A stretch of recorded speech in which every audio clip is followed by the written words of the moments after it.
Well, hello, friends. I'm back.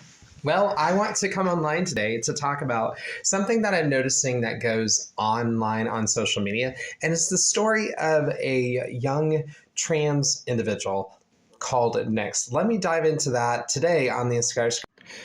So, if you don't know, this was the trans individual that had died, Benedict, cause of death. And what exactly? Well, basically, Nix was accused of being beaten to death in a bathroom.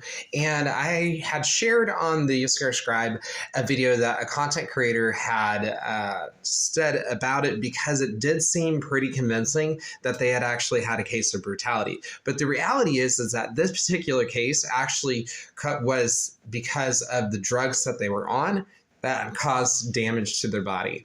What I'm noticing, at least on social media, is when there's any thing that happens in harm, it's immediately jumped to that the brutality or the event going on is actually, well, bigotry or trans hate. What I'm really starting to notice is that it's really starting to take a toll, if you will, that really this isn't necessarily the best thing for us to be jumping to conclusions when things aren't even really set in motion.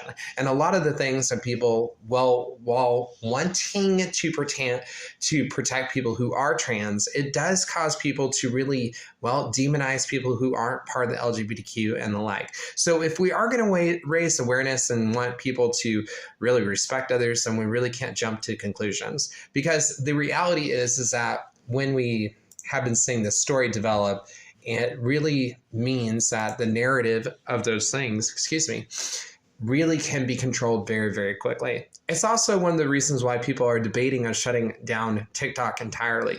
Will I think that TikTok gets shut down? We'll just have to wait and see. It just means that all of our creators, businesses, and likes will be looking for other apps to use. But whatever the case is, whether we are on this app right now or into the future, regardless if you believe homosexuality is a sin or not, we really can agree that the reality is that we need to stop to jumping conclusions, because that really does cause more harm than good.